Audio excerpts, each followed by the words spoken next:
हनुमान जी को पूरा विश्वास था कि काम जरूर होगा। वह सबको मस्तक नवाकर हृदय में रघुनाथ जी के धारण करके हर्षित होकर आगे चले। वह इतने शक्तिशाली थे कि जिस पर्वत के ऊपर उन्होंने पैर रखा वह पर्वत पाताल लोक में धंस गया। बिना विश्राम किए हनुमान जी चलते गए। देवताओं ने पवन पुत्र को जाते देखा और उनकी परीक्षा लेनी चाहिए। उन्होंने सर्पों की माता सुरसा को भेजा।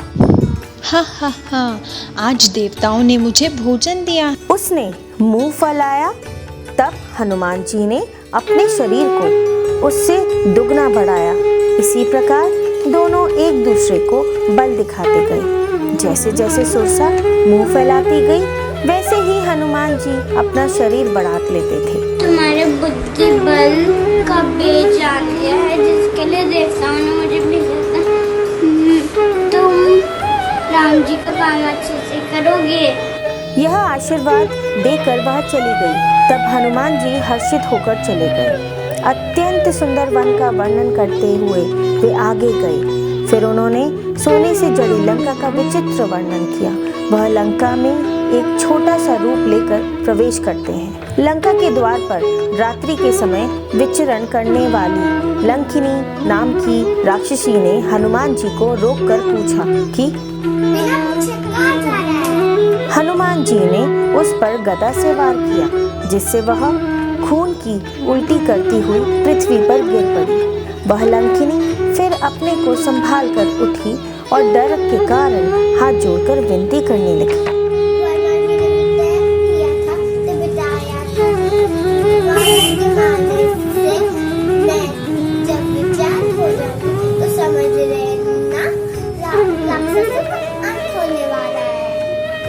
लंकिनी ने हनुमान जी को अंदर प्रवेश करने को अनुमति दे दी। सारे महल देखने के बाद हनुमान जी ने रावण की खोज की और वहां एक मंदिर देखा जो राम जी के धनुष बाण के चिन्हों से अंकित था। यह देखकर हनुमान जी प्रसन्न हुए।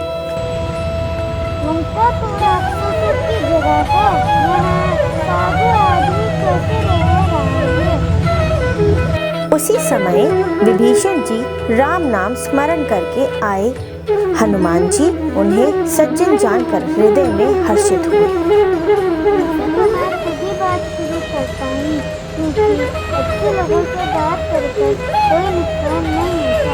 ब्राह्मण का रूप धारण कर हनुमान जी ने उन्हें वचन सुनाया।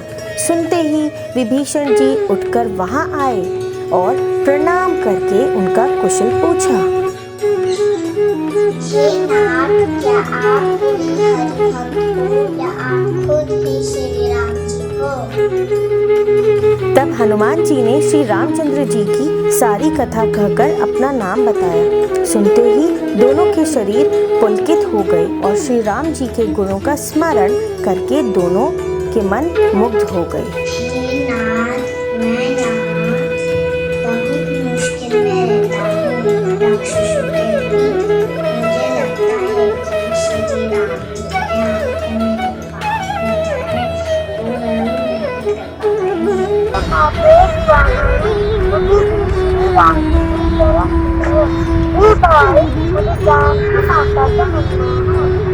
विभीषण जी ने माता के दर्शन के सब उपाय बताए। हनुमान जी जब माता सीता के पास पहुँचे तो उन्हें प्रणाम किया। माता सीता श्री राम के विरह में परेशान प्रभु का नाम लिए जा रही थीं।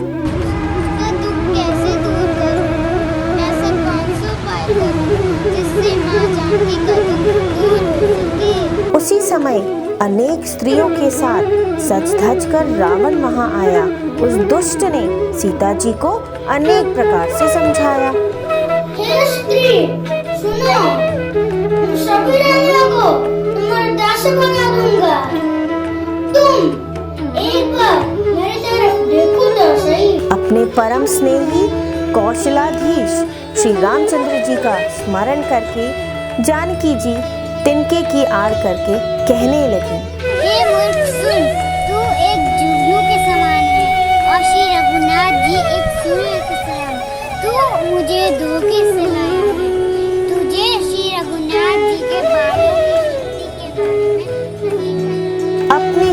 जुगनू के समान और श्री राम जी को सूर्य के समान सुनकर रावण तलवार निकालकर बड़े गुस्से में आकर बोला, सीता, तूने मेरा अपमान किया है। मैं तेरा सिर काट दूंगा। अब तू समझे, तेरे बाप मानिए। हे दशमुखी, मैं अपने प्रभु से नाम लेती रहूंगी। ये तलवार मेरा दुख हर सकती है, तो ऐसा ही कर। उन सभी राक्षसियों में से एक त्रिजटा भी थी जो श्री रघुनाथ जी की परम भक्त थी। सीता जी की सेवा करके अपना कल्याण कर लो, अपने जीवन को सफल बना लो। हनुमान जी भी वहां पहुंचे और छिपकर राम जी की अंगूठी फेंकी और खुद को राम जी का दूत कहलाया। माता सीता ने जब अंगूठी देखी तो उनके नेत्रों से जल ही नहीं रुका।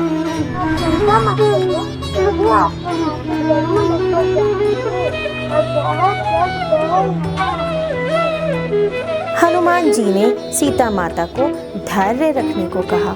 उन्होंने राक्षसों को पतंगों के समान और श्री रघुनाथ जी को बाण अग्नि के समान बताया। हनुमान जी ने ये भी कहा कि वो चाहे तो माता सीता को ले जा सकते हैं, परंतु उन्हें श्री रामचंद्र जी की आज्ञा नहीं है। कुछ दिन और धीरज धरने को कहकर हनुमान जी ने राम जी के आगमन के लिए कहा।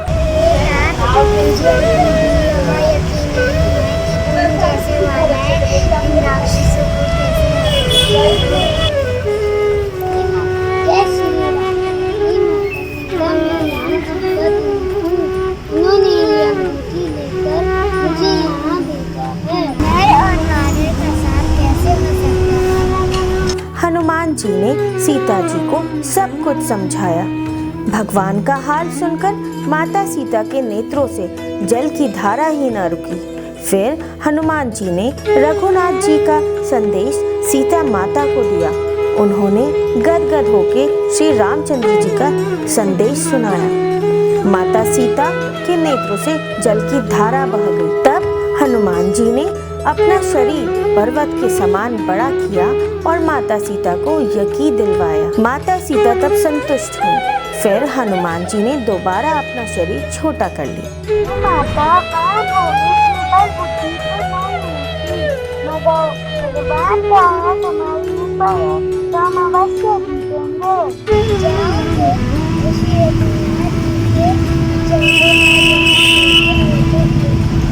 हनुमान जी ने बार बार सिर झुकाया और सीता माता से आशीर्वाद लिया।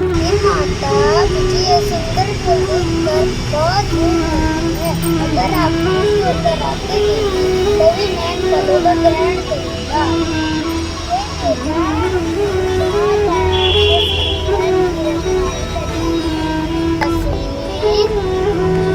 अगर आप खुश होकर आते देंगी तभी मैं इन फलों का ग्रहण करूंगा।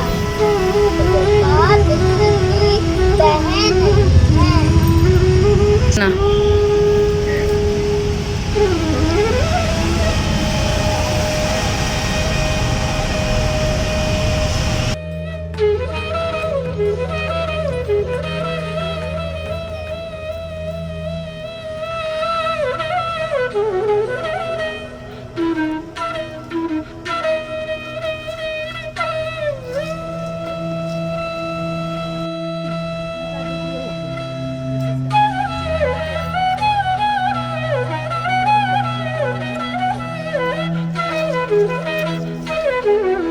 माता सीता से आज्ञा पाने पर हनुमान जी ने फल खाने शुरू किए। उन्होंने कई वृक्ष उखाड़ दिए। रखवालों को मारकर अक्षय कुमार का भी वृद्ध हनुमान जी ने किया।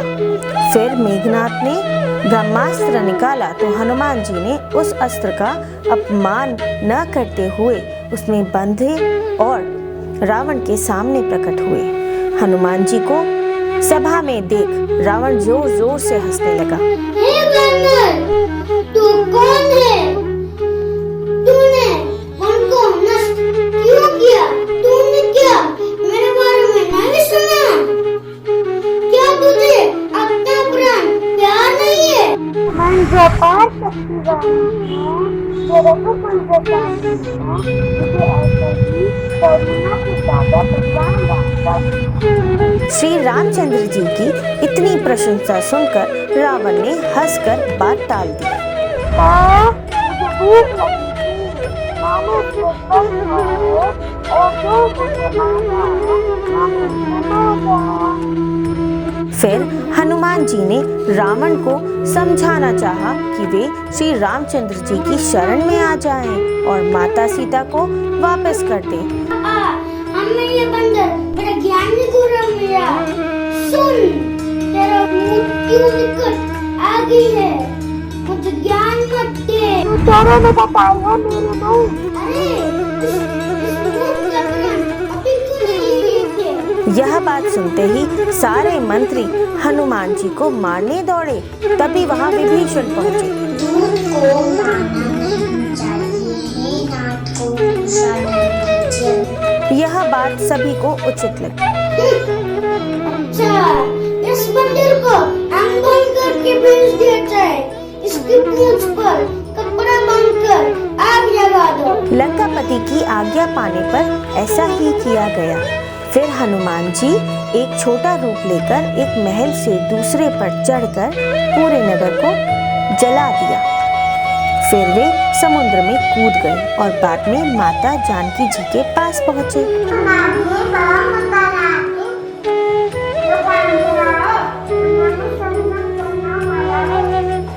जामवंत ने हनुमान जी की खूब प्रशंसा की।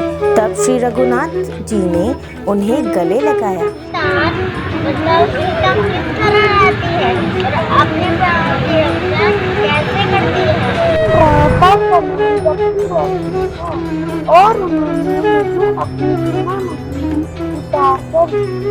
श्री रघुनाथ जी ने उसे अपने हृदय से लगा लिया। लंका जैसे बड़े किले को कैसे जलाया?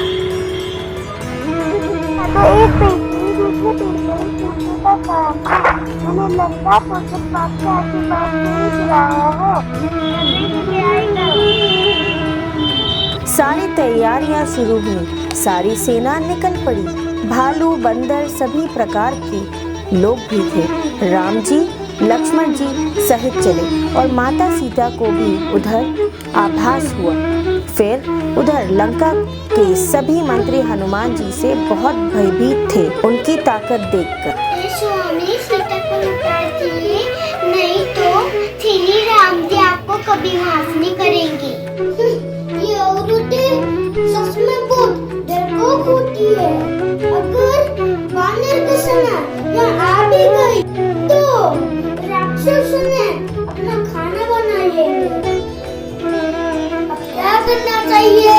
हे राजन, ये मनुष्य ना और मनुष्य आपके सामने बहुत छोटे हैं। मैं आपके पैर पकड़कर विनती करता हूँ, सीता को आदर पूर्वक लौटा दीजिए और अपने अभिमान को त्याग कर श्री राम जी का भजन करिए।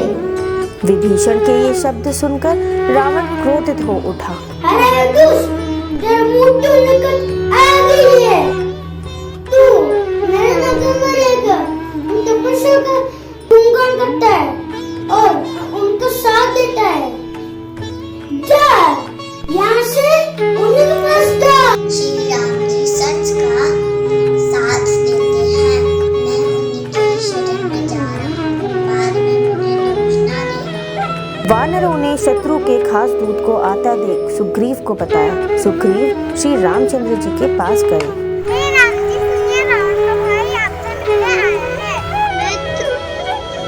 आपकी क्या राय है? आपसे संकल्प रूप में बदलने में।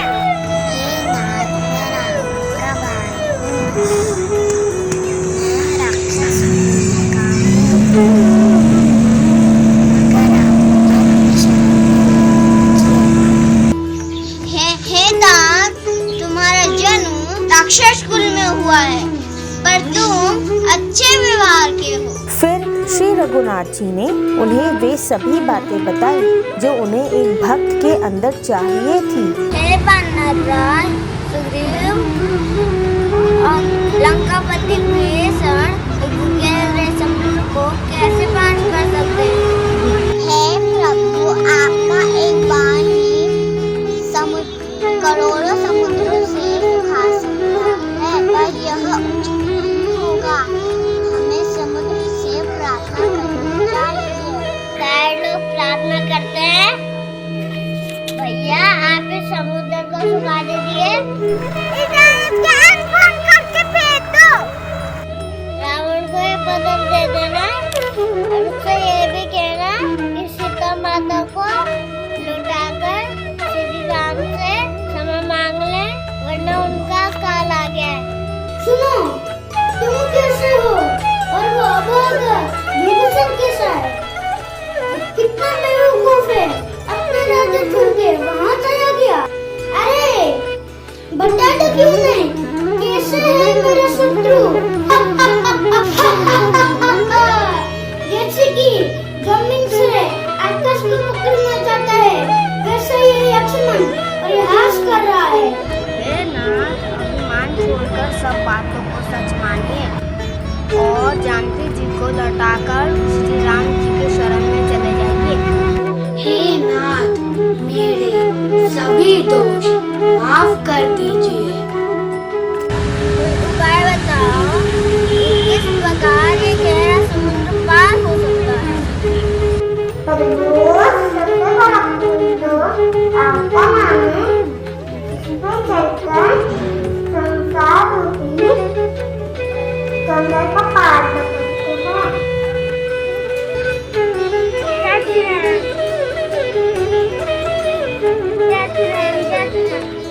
जय श्री राम, जय श्री राम, जय श्री राम, जय श्री राम।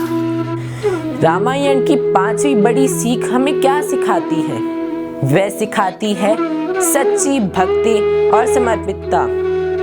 हनुमान जी ने भगवान राम के प्रति अटल विश्वास और प्यार का परिचय दिया। उनकी अपार लगन और भगवान राम के प्रति निस्वार्थ सेवा हमें सिखाती है कि एक दोस्त की जरूरत के समय किस तरह मदद की जाती है। यह बताती है कि हमें अपने आराध्य के चरणों में बिना किसी संदेह के अपने आप को समर्पित कर देना चाहिए। जब हम अपने आप को उस सर्वव्यापक के चरणों में समर्पित कर देते हैं तो हमें निर्वाण या मोक्ष की प्राप्ति होती है और जन्म मरण से छुटकारा मिलता है।